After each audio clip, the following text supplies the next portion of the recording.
नमस्कार मेरे मित्रों, मेरे चैनल के दर्शकों, आप सभी का हार्दिक अभिनंदन है।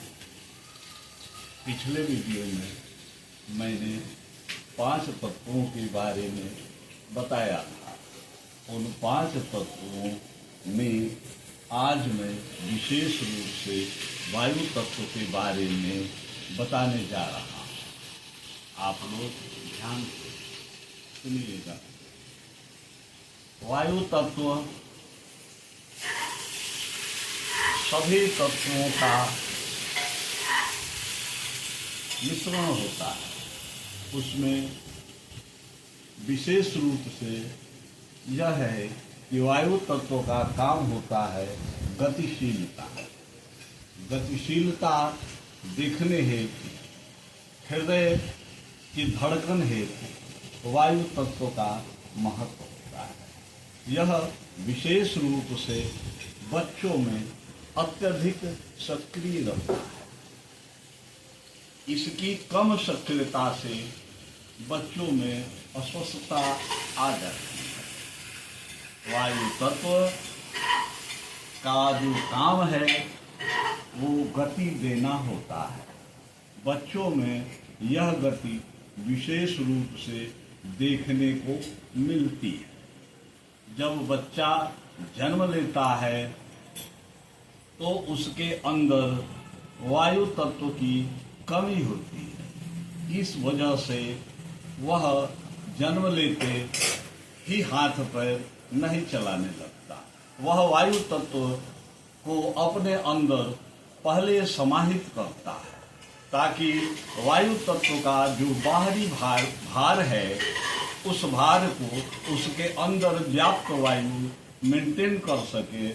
इसलिए वह वायु के झोंकों से उसको नया वातावरण मिलता है तो वह रोने लगता है। पुनः जब उसके अंदर वायु तत्व समाहित हो जाता है, होता यह है कि जैसे जल में कुंभ, कुंभ में जल है।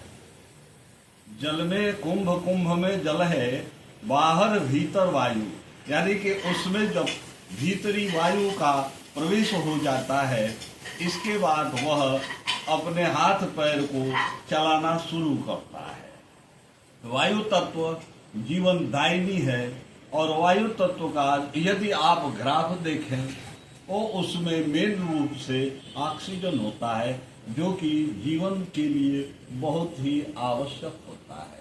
किंतु यही वायु एक समय ऐसा आता है मनुष्य के जीवन में कि अन्य तत्वों के संयोग करके वह जो है वायु तत्व जलने लगता है। एक समय ऐसा आता है कि वह वायु तत्व जो मनुष्य को जीवन देता है वही वायु तत्व मनुष्य का जीवन लेने वाला भी सिद्ध हो जाता है।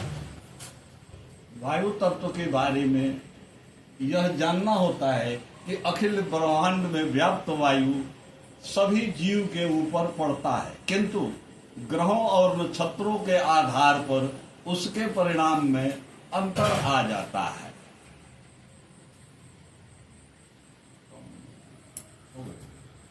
आगे हम आप लोगों को अगले वीडियो में इससे बढ़कर कुछ बातें बताएंगे। अन्य तत्वों के बारे में हम एक एक करके बताते चलेंगे। उसको आप देखिए और हमारी बातों को सुनिए और अपने आप से और इस संसार से तुलना करके उसका अनुभव कीजिए। यदि कोई आपका प्रश्न होता है तो आप कमेंट के माध्यम से हमसे पूछ सकते हैं। धन्यवाद। वंदे मातरम।